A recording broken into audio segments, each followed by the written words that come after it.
Empecé a revisar las redes sociales de mi ex 2 años después, quería saber de su vida. Cuando se dio cuenta me bloqueó. ¿Cómo se atreve a hacerme esto a mí? Lo fui a buscar a su trabajo para reclamarle y me encontré con su nueva novia. Hace 2 años que Andrés y yo terminamos, y debo decir que el proceso fue, como siempre con él, frío y sin emociones. Él es así, un hombre que es incapaz de lidiar con cualquier cosa que requiera profundidad, y por eso nuestra relación se marchitó. Yo pasé todo este tiempo intentando reconstruir mi vida, enfocada en mi trabajo y mis proyectos, pero honestamente, sentía un vacío. El estancamiento era real, me preguntaba si realmente habíamos cerrado ese ciclo. Y es que cuando alguien ha compartido 4 años de tu vida, tienes derecho a saber cómo le va, ¿no? No por envidia ni por querer volver, sino simplemente para procesar que esa persona, que fue tan importante, ahora es un extraño. Así que, después de una noche particularmente solitaria viendo películas antiguas, decidí que era una cuestión de respeto a la historia que compartimos, hacer una pequeña revisión. No era nada del otro mundo, solo un vistazo rápido a su perfil de Instagram, que, por suerte, siempre fue público. Entré con la misma cautela con la que se entra a un museo, observando. Vi fotos de sus viajes, de su gato estúpido, de sus logros en el trabajo. Él se veía feliz. Demasiado tranquilo, demasiado bien. Y esa tranquilidad me irritó profundamente. ¿Cómo podía estar tan en paz, sin una sola cicatriz visible de lo que habíamos vivido? Sentí que esa felicidad era un insulto silencioso a mi propio proceso de duelo. Empecé a hacerlo todos los días, un pequeño ritual. No es acoso, es investigación emocional. Revisaba sus historias, que apenas subía, y me fijaba en los comentarios. Intentaba entender si había alguien nuevo. No lo hacía con mala intención, sino con la necesidad de llenar esos huecos que él dejó abiertos cuando simplemente se esfumó emocionalmente. Si él hubiera tenido la decencia de tener una conversación real, de darme un cierre digno, yo no estaría en esa situación ahora. Pero, como de costumbre, él se limitó a evitar, a ser pasivo, obligándome a tomar las riendas de la verdad. Mi necesidad de saber no es patológica, es una reacción perfectamente sana a un trato inicial cobarde y negligente. La verdad es que sus redes eran increíblemente aburridas. Yo esperaba drama, o al menos alguna señal de arrepentimiento, pero solo había profesionalismo insulso y fotos de cafés. Me convencí de que esa perfección en línea era una fachada, un intento desesperado por ocultar su verdadera naturaleza, esa frialdad que yo conocía bien. Me decía a mí misma, mira qué patético, está intentando convencer al mundo de que es un hombre realizado, cuando la realidad es que nunca fue capaz de comprometerse de verdad. Revisar sus perfiles era una especie de terapia para mí, un recordatorio constante de que yo había escapado de una vida de mediocridad emocional. Recuerdo una conversación con mi amiga Sofía, a la que le conté lo que hacía. Ella me miró con esa ceja levantada que siempre pone cuando cree que estoy exagerando. Me dijo, Clara, déjalo ir, 2 años son 2 años. Qué fácil es decirlo. ¿Ella qué sabe de mi dolor? Yo le expliqué que era la única forma de mantenerme conectada con la versión de mí misma que invertía tanto en él. No podía simplemente borrarlo de mi mente como si nunca hubiera existido, eso sería deshonrar mi propio sacrificio. Era imperativo que yo entendiera su nueva realidad para poder seguir adelante de verdad, y él era demasiado cobarde para proporcionarme esa información cara a cara. Lo que realmente me molestaba era el silencio. En todo este tiempo, ni un mensaje de «espero que te vaya bien», ni un «feliz cumpleaños». Nada. Él actuaba como si yo fuera un fantasma, una mancha que quería borrar de su historial. Esto no es madurez, es un desprecio activo. Un desprecio que me obligaba a ir a su perfil para verificar que seguía existiendo, y más importante, para verificar que no estaba siendo más feliz con alguien más de lo que lo fue conmigo. Por eso, mi vigilancia no era una intrusión, era una protesta silenciosa contra su egoísmo y su incapacidad para ser un adulto decente al final de una relación. Y así seguí, por meses, entrando y saliendo de su vida digital. Creía tener el control total. Yo observaba, él no se daba cuenta, y yo obtenía la información que mi mente necesitaba para justificar que la ruptura había sido lo correcto. Pero el universo, o más bien mi teléfono torpe, tenía otros planes. Ese pequeño error que cometí, esa diminuta pulsación de un dedo, iba a explotar la situación que yo había mantenido tan cuidadosamente contenida. El desliz ocurrió hace solo 2 semanas. Era medianoche, estaba medio dormida, y revisaba su perfil, como siempre. Había llegado a un punto donde ya no necesitaba buscar su nombre, la aplicación lo sugería en la parte superior, como si supiera que él era mi destino diario. Esa noche, estaba mirando una foto de él con unos amigos, una imagen de hace 40 semanas, en algún bar oscuro que no reconocí. Estaban brindando. La sonrisa de Andrés era genuina, y me dolió. Mientras intentaba hacer zoom para ver si una de las mujeres en la mesa era demasiado guapa, mi pulgar resbaló. Vi el corazón parpadeante. Un like. En una foto de casi un año de antigüedad. El horror me invadió, pero solo duró un instante. Inmediatamente lo quité, con el pulso a 1000. Pensé que nadie se daría cuenta. 40 semanas, la notificación se perdería entre miles. Pero al mismo tiempo, una pequeña parte de mí sintió un alivio perverso. Al menos ahora él sabía que yo estaba viva. Él sabría que su total indiferencia no estaba funcionando.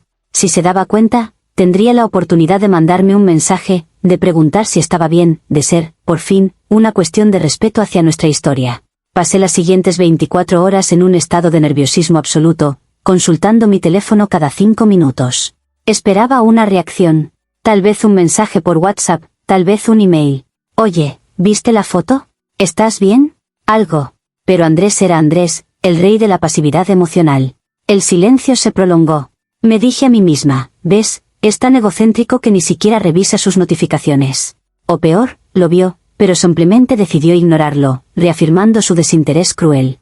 El hecho de que él pudiera actuar con tanta tranquilidad ante mi desliz me hizo sentir aún más la necesidad de una confrontación. Al día siguiente, cuando intenté entrar en su perfil para ver si había cambiado algo en la biografía, la página no cargó. Apareció ese mensaje críptico que te dice que el perfil ya no está disponible. Mi corazón se hundió, no por tristeza, sino por rabia. Andrés me había bloqueado. Me había cortado unilateralmente la única línea de comunicación, aunque fuera unidireccional, que yo mantenía. Lo había hecho sin un mensaje, sin una advertencia, tratándome como a una acosadora demente, en lugar de como a alguien que simplemente cometió un error digital. ¿Cómo se atrevía a tomar una medida tan drástica? Yo no le había enviado mensajes amenazantes, no había publicado cosas sobre él, solo había revisado su perfil. Él había visto mi like accidental, se había dado cuenta de mi curiosidad, y en lugar de preguntar, en lugar de ser un adulto y decir, necesito espacio, optó por el camino fácil y cobarde, bloquearme. Esto era un acto de guerra pasivo-agresiva. Él me estaba humillando públicamente, al menos en su mente, por el simple hecho de preocuparme. Mi preocupación se había convertido en un castigo. Fue entonces cuando la indignación se apoderó de mí. Yo no merecía ese trato. Si él me bloqueaba, estaba invalidando todos mis sentimientos y mi derecho a tener un cierre. Sentí que se estaba burlando de mí. Me imaginé a Andrés contándoselo a sus amigos, riéndose de mi error. Esto no podía quedarse así. Su acción de bloquearme no era protección, era una muestra de desprecio. Y si él no iba a mostrarme respeto, entonces yo tenía el deber moral de exigirlo. Yo necesitaba que él supiera el daño que me estaba causando con su evasión. Necesitaba que viera que su silencio no me detenía, solo me hacía más fuerte, más decidida. El bloqueo no era el final de la historia, era el catalizador. Fue en ese momento que entendí que mi única opción, la única manera de recuperar mi dignidad después de su desplante digital, era ir a buscarlo. El plan se formó de inmediato, con una lógica aplastante que solo yo podía entender. Mi objetivo no era volver con él, mi objetivo era exponer su hipocresía. Él quería actuar como si yo no existiera, como si mi dolor no fuera relevante. Pues bien, iba a hacer que mi existencia fuera ineludible. Necesitaba que me viera a los ojos y me explicara por qué el bloqueo era su solución. Mi terapeuta siempre dice que el contacto visual es crucial para la honestidad, y yo iba a forzar esa honestidad. Decidí que ir a su trabajo era la única opción viable. Él trabaja en un edificio corporativo en el centro, muy formal, muy estructurado. Eso me daba una ventaja. Él odia las escenas, odia el desorden. Al forzar una confrontación en su espacio, seguro, yo lo obligaría a enfrentar su cobardía. Me puse mi mejor traje de oficina, uno que me hace ver profesional y dominante, pero que al mismo tiempo dejaba claro que no estaba allí como una exdesquiciada, sino como una mujer que exigía una aclaración digna. Mis tacones resonaban con una autoridad que mi corazón, latiendo como un tambor, desmentía. Mientras conducía, ensayaba el discurso. No iba a gritar, no. Iba a ser fría, concisa. Andrés, estoy aquí porque tu manejo de esta situación fue inmaduro. Me bloqueaste como si yo fuera una adolescente. Era una cuestión de respeto que me enviaras un mensaje explicándolo, en lugar de humillarme digitalmente. La frase se sentía poderosa, justa. Yo estaba actuando desde un lugar de superioridad moral. Estaba luchando por el derecho a la verdad, que es mucho más valioso que cualquier orden social estúpida sobre dejar a los ex en paz. Llegué a la recepción de su empresa, un vestíbulo de mármol y vidrio que gritaba opulencia. Mi presencia allí era deliberadamente disruptiva. Me anuncié a la recepcionista con un aplomo forzado, pidiéndole que llamara a Andrés. Me negué a darle mi nombre completo, solo mi inicial, M, porque quería que la sorpresa fuera total. Esperé sentada, sintiendo los ojos de todos a mi alrededor, pero no me importaba. Yo era una cruzada, y los cruzados a menudo son malentendidos por los cínicos. Pasaron 10 minutos eternos. Finalmente, Andrés apareció. Caminó hacia mí con esa postura rígida que adopta cuando está nervioso. Su rostro estaba pálido y sus ojos, al verme, se abrieron con una mezcla de shock y pánico que, lo admito, me dio una pequeña y satisfactoria punzada de triunfo. Había conseguido romper su fachada de calma. Había conseguido sacarlo de su burbuja de protección. Cuando se acercó, me levanté. Me negué a susurrar. Le dije, con la voz templada pero firme, que necesitábamos hablar sobre su táctica de evasión vergonzosa. Él intentó llevarme a un rincón apartado, a un café de la planta baja, pero yo me negué rotundamente. No, le dije, vamos a tener esta conversación aquí, donde no puedes huir. Mereces ser confrontado donde te sientes más seguro, para que entiendas la gravedad de tu falta de decencia. Yo sabía que la gente escuchaba, y eso, para mi causa, era lo importante. El mundo necesitaba saber lo que él me había hecho. Andrés, con su habitual control forzado, intentó mantener la compostura. Me dijo, en voz baja y apretada, Clara, no es el lugar. ¿Qué estás haciendo aquí? Y esa fue la mecha. Que me preguntara qué yo estaba haciendo, como si yo fuera la única responsable del caos, cuando él había iniciado todo con su bloqueo cobarde. Le respondí que estaba allí porque él me había obligado a estarlo, que si hubiera sido lo suficientemente hombre para enviarme un texto de 3 líneas, yo no estaría creando una escena en su elegante oficina. Empecé a detallar mis quejas. Le dije que su bloqueo era una manipulación, que me estaba castigando por un like accidental después de que él fuera emocionalmente negligente durante años. El volumen de mi voz subió, no pude evitarlo. Sentía que el nudo en mi pecho finalmente se liberaba. ¿Siempre has sido así, Andrés? Evitando la confrontación, dejando que la gente adivine, actuando como si tu tiempo y tus sentimientos fueran lo único que importa. Esto es inaceptable. Era una cuestión de respeto que me dieras un cierre. Un par de colegas suyos pasaron y nos miraron, y Andrés se puso rojo, intentando agarrarme del brazo. En ese momento, la puerta del ascensor se abrió y una mujer joven, rubia, vestida de manera impecable y con una sonrisa brillante, salió. Llevaba una carpeta y se dirigía directamente hacia Andrés. Era Elena, aunque yo no sabía su nombre en ese momento. Elena era todo lo que yo no era en ese momento, la calma después de la tormenta. Ella se detuvo, confundida por la escena. «Andrés, ¿pasa algo?», preguntó, con una voz suave y preocupada. La sangre me hirvió. Su nueva novia no solo era guapa, sino que parecía ser parte de su entorno laboral, una mujer perfecta que encajaba en su vida corporativa y ordenada. Ella era una provocación andante. Me di cuenta de que no solo me había bloqueado, me había reemplazado de manera eficiente y silenciosa. Andrés intentó interponerse entre nosotras, pero yo ya estaba en modo ataque. «Oh, mira quién tenemos aquí. ¿Esta es la razón de tu repentina madurez y tu bloqueo? ¿La pequeña secretaria que te consuela de tus fracasos emocionales?». Andrés gritó, «Oh, basta, Clara. Se acabó». Pero yo ya no lo escuchaba. Me dirigí a Elena. Le dije, con una pasión que emanaba de la justicia, que no se dejara engañar por su fachada de hombre de negocio sensible. Le dije que su bloqueo era solo una muestra de lo rápido que te puede desechar cuando dejas de ser conveniente. Intenté advertirle de la miseria que le esperaba. Pero Elena, esa inocente, simplemente se puso detrás de Andrés, con una mirada de genuino pánico. Me trataban como si estuviera loca, cuando yo solo estaba siendo honesta. En cuestión de segundos, la seguridad del edificio, alertada por la recepcionista histérica, estaba a mi lado.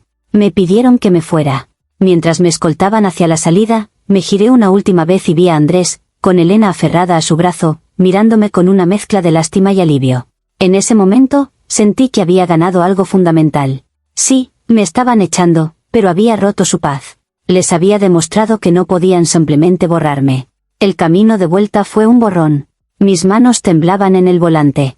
Cuando llegué a mi apartamento, me desplomé en el sofá, agotada. La adrenalina se disipó, pero en lugar de sentir vergüenza, sentí una profunda satisfacción. Había cumplido mi misión. Había ido, había hablado mi verdad, y había expuesto la mezquindad de Andrés y la existencia de su nueva, irritante novia, que era claramente un peón en su juego de rehabilitación emocional. Más tarde, mi teléfono empezó a sonar sin parar. Era Sofía. Le devolví la llamada y ella, histérica, me preguntó si era verdad que había ido a la oficina de Andrés y había gritado a una mujer que parecía su novia. Me dijo que una conocida que trabaja en ese edificio lo había visto todo y que la historia se estaba esparciendo como un incendio. Sofía me suplicó que buscara ayuda profesional, que lo que había hecho era acoso. Pero, acoso. Ridículo. Yo no estaba buscando hacerle daño físico, solo quería verdad y dignidad.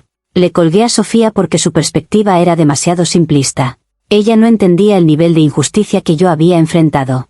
La gente solo ve la escena, no el largo y tortuoso camino que te obliga a llegar a ese punto. Mi visita al trabajo no fue un acto de locura, fue un grito desesperado de alguien que fue silenciada por la frialdad de su ex. Es fácil juzgarme cuando no eres tú la que está siendo tratada como un error desechable. Me pasé toda la tarde autojustificándome, reestructurando la narrativa. Si Andrés no me hubiera bloqueado sin motivo, yo no habría sentido la necesidad de buscarlo. Si él hubiera gestionado la ruptura con madurez, en lugar de ser un fantasma, no habría habido un like accidental que delatara mi curiosidad. La culpa es totalmente suya por la mala gestión de las emociones. Él es el que no sabe cómo manejar situaciones difíciles, y yo soy la que paga el precio por ser la única persona con agallas para enfrentarlo. Me dolía que me vieran como la mala, pero sabía que, en el fondo, mi accionar había sido la única decisión lógica para mi bienestar. Había forzado una respuesta, había confirmado que él estaba en otra relación, y había demostrado que mi dolor no era invisible. Me sentía moralmente superior, incluso si ahora enfrentaba la posibilidad de que la policía se involucrara. ¿Y qué si lo hacía? Yo respondería con mi verdad inquebrantable. Decidí que necesitaba poner mi historia en algún lugar donde la gente pudiera ver la perspectiva completa, la del abandono emocional que te lleva a límites impensables. Por eso estoy aquí, escribiendo esto. Sé que muchos me criticarán, pero confío en que la gente inteligente verá más allá de la superficie. Verán que, para mí, ir a su oficina y hacer la escena no era un acto de despecho, era una cuestión de respeto por mi propia cordura, que él había intentado robarme con su silencio. He actuado en defensa propia emocional, y no me arrepiento de nada. Comentarios populares de Reddit, sobre la historia principal. Usuario, Anónimo 1. Tu capacidad para retorcer la realidad y hacer que una acción de acoso sea una cuestión de respeto a tu propia cordura es francamente asombrosa, aunque profundamente preocupante. Andrés te bloqueó porque te encontró invadiendo su privacidad después de 2 años, y su respuesta es perfectamente lógica para proteger sus límites. Él no te debe un cierre ni una explicación por seguir con su vida. Decidiste que su silencio era cobarde y te presentaste en su lugar de trabajo, poniendo en riesgo su reputación profesional, solo porque te sentías humillada por un botón digital. Lo que tú llamas buscar la verdad es, de hecho, una falta total de límites y un intento desesperado de controlar una narrativa que ya no te pertenece. Si quieres respeto, empieza por respetar la decisión de los demás de no tenerte en su vida. Deberías agradecer que solo te bloqueó y no llamó a la policía de inmediato. OP responde a usuario anónimo 1. Es muy fácil sentarse en la comodidad del anonimato y juzgar mi dolor. Ustedes hablan de límites y privacidad, pero ignoran el contexto emocional. Yo no invadí su privacidad, yo me permití una mirada a una vida que compartimos. Si él hubiera tenido la mínima empatía, habría visto el like y me habría escrito, ¿estás bien? En lugar de eso, me trató como basura. Bloquearme es un desprecio activo, no autodefensa. Él quería hacerme sentir pequeña y humillada, y yo, al ir a su oficina, le devolví el poder. Yo no arriesgué su reputación, él la arriesgó al ser tan evasivo que obligó a una mujer a buscar una aclaración cara a cara. Era una cuestión de respeto por mi dignidad. Usuario, Anónimo 2. Llevas 2 años insistiendo en que la ruptura fue fría y que él es pasivo y evasivo, pero tu propia narrativa demuestra por qué esa pasividad era la única manera en que él podía lidiar contigo. Él te estaba dando el espacio necesario, y tú lo definiste como cobardía. Tu justificación de que cualquiera en mi lugar habría hecho lo mismo, es un intento claro de normalizar un comportamiento tóxico. La cereza del pastel es la escena en la oficina. No fuiste a por respeto, fuiste a sabotear. Y al describir a la nueva novia como una pequeña secretaria y un peón, solo expones tu envidia. Tienes que entender que el cierre no lo da el ex, sino la aceptación de que la relación terminó. La única persona que te obliga a hacer estas cosas eres tú misma, con tu ego herido. OP responde a usuario anónimo 2. Me parece ofensivo que me llame tóxica solo porque me niego a ser una víctima silenciosa. La pasividad de Andrés es, en realidad, una manipulación. Él usa el silencio para controlar la narrativa. Cuando tú cortas toda comunicación con alguien que amaste, lo estás obligando a reaccionar. Y sí, fui a sabotear su paz, porque él no me permitió la mía. ¿Envidia? No. Describí a Elena como un peón, porque ella está siendo utilizada como una cura superficial para el vacío de Andrés. Si él es santo paciente, ¿Por qué se puso tan pálido al verme? La verdad duele, y yo fui la única lo suficientemente valiente para decirla. Usuario anónimo 3. Vamos a desglosar esto. Tu pequeño error fue darle like a una foto de hace 40 semanas. Él se dio cuenta de que lo estabas vigilando diariamente. Su reacción inmediata fue protegerse al bloquearte. Eso no es una falta de respeto, es autodefensa. Tú respondiste a esa autodefensa con una confrontación física y pública en su lugar de trabajo. ¿Y llamas a esto una cruzada? Esto suena a que estás confundiendo la indignación con la adicción al drama. Lo que me aterra es que estás convencida de que tu reacción desproporcionada es la única decisión lógica. Por favor, te lo ruego, escucha a tu amiga Sofía y busca ayuda. Si hay consecuencias legales o laborales para ti, serán enteramente tu responsabilidad, no de Andrés por su mala gestión de las emociones. OP responde a usuario anónimo 3. La lógica es clara, el error fue el like, pero la traición fue el bloqueo. Él escaló la situación, no yo. Yo solo respondí a su hostilidad. Cuando dices que mi reacción fue desproporcionada, estás ignorando el trauma acumulado de 4 años de frialdad. Mi visita no fue un impulso, fue una decisión calculada para exigir la decencia que él me negó. Y por supuesto que es una cruzada, es una lucha por la transparencia emocional en un mundo que prefiere la evasión cobarde. La gente necesita entender que no se puede simplemente desechar a alguien y esperar que no haya consecuencias. Actualización 1. La confrontación en la oficina tuvo consecuencias inmediatas y, por supuesto, desproporcionadas. Apenas 48 horas después de mi publicación original aquí, recibí un correo electrónico formal, no de Andrés, sino de la dirección legal de su empresa, la misma empresa de la que él es un socio junior. El correo era frío, contundente, y mencionaba explícitamente el incidente de acoso en las instalaciones y la presencia de testigos. Me exigían cesar todo contacto y permanecer fuera del edificio, advirtiendo sobre una orden de restricción inminente. Cuando leí el término, acoso, mi sangre hirvió. ¿Acoso? Era una cuestión de respeto que al menos hubieran investigado mi versión. Mi primer impulso fue responder al correo con una diatriba sobre los derechos de las exparejas y la libertad de expresión, pero mi sentido de la autoconservación, que es bastante fuerte a pesar de lo que dicen mis críticos en Reddit, me detuvo. Le enseñé el correo a Sofía, que casi se desmaya. Ella insistió en que tenía que parar de inmediato. Pero yo, en mi interior, veía esto como la prueba final de que Andrés es un cobarde manipulador. No tuvo el valor de enfrentarme él mismo, así que se escondió detrás de su departamento legal. Esto solo validó mi creencia de que era moralmente superior a él. Decidí que la mejor manera de protegerme era desacreditar su nueva relación, demostrando que su felicidad era tan frágil como su personalidad.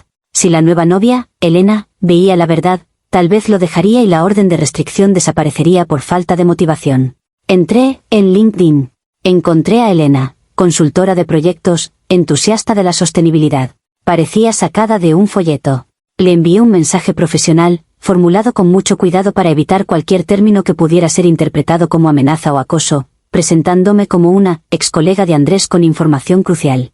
En mi mensaje a Elena, le dije que no tenía nada contra ella, sino que mi deber era advertirle que Andrés tenía un patrón de comportamiento de evasión y descarte emocional.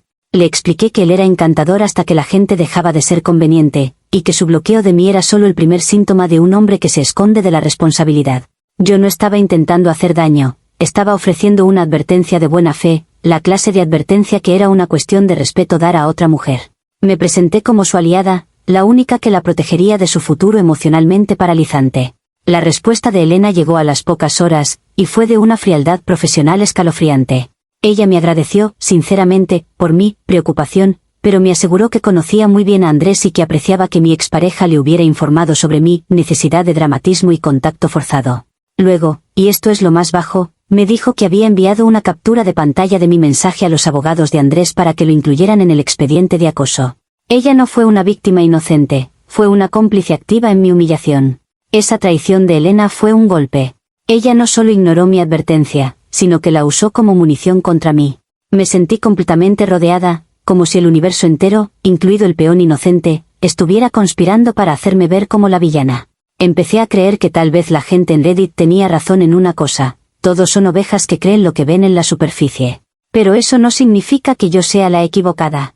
Significa que mi verdad es demasiado compleja para mentes simples y corazones cobardes. Ahora mi foco es la defensa. Comentarios populares de Reddit, sobre la actualización 1. Usuario, anónimo 4. Esto se ha escalado de manera espectacular, y predeciblemente. Has recibido una advertencia legal de una corporación, lo que significa que el incidente de la oficina fue grabado o presenciado por altos mandos. Y lo que es aún peor, después de recibir la advertencia, tu manipulación activa te llevó a LinkedIn para acosar a Elena. Presentar el acoso a la nueva novia como una advertencia de buena fe o un acto de respeto a otra mujer es la cúspide de la deshonestidad cognitiva.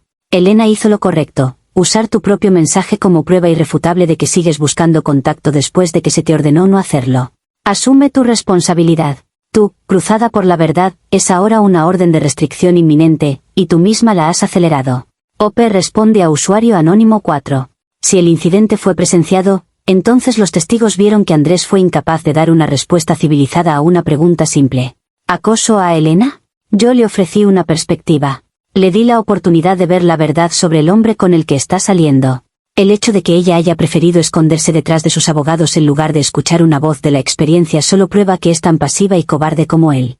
No estoy acelerando nada, estoy obligando a que la verdad salga a la luz. Y sí, era mi derecho moral contactar a Elena. Usuario, anónimo 5.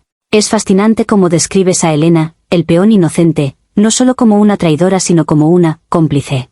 Elena no te debe nada, y mucho menos escuchar tu monólogo sobre el trauma de tu expareja. Ella tiene una relación con Andrés ahora y lógicamente confía en su versión, que, seamos sinceros, es la versión documentada de los hechos. Eres la persona que irrumpió en un lobby y le gritó a su novio.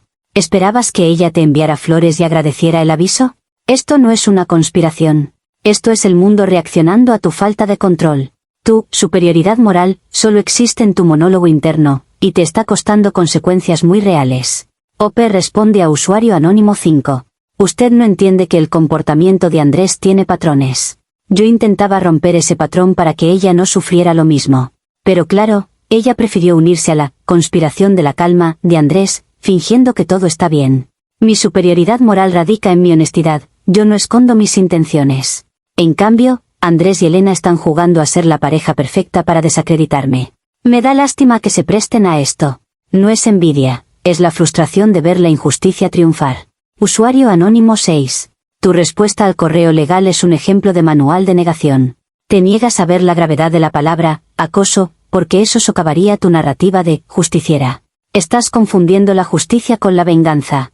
Lo que me preocupa más es tu nuevo plan, sabotear la relación de Elena para eliminar la orden de restricción. Esto demuestra que tus acciones no están motivadas por el cierre, sino por la necesidad de castigar a Andrés por su felicidad. La ironía es que, al intentar advertirle a Elena, solo confirmaste a Andrés y a su equipo legal que eres una amenaza activa. Estás cavando tu propia fosa. OP responde a usuario anónimo 6. No estoy negando la gravedad, estoy redefiniendo el término. El verdadero acoso es el abandono emocional que te lleva a estos extremos. Mi motivación no es la venganza, sino la autoafirmación.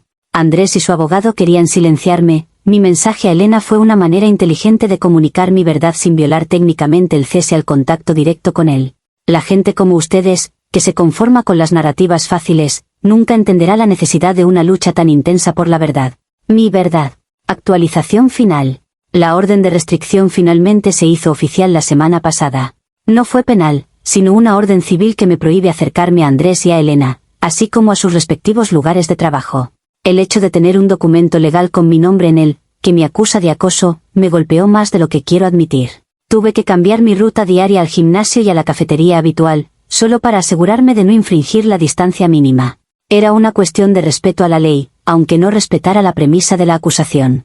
El aislamiento empezó a ser opresivo, incluso Sofía me ha estado evitando, por si acaso la asocian conmigo. El golpe realmente devastador, sin embargo, no vino de los tribunales. Vino de mi trabajo. Yo estaba en la fase final de negociación para una promoción a directora de equipo de proyectos, un puesto que había codiciado durante años.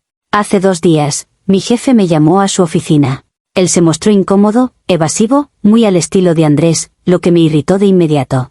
Me dijo que habían reconsiderado mi candidatura y que, si bien mis logros técnicos eran sobresalientes, habían decidido nombrar a un colega, Marco, en mi lugar. Cuando le pregunté la razón, él balbuceó sobre la necesidad de liderazgo templado y capacidad de gestión de conflictos bajo presión.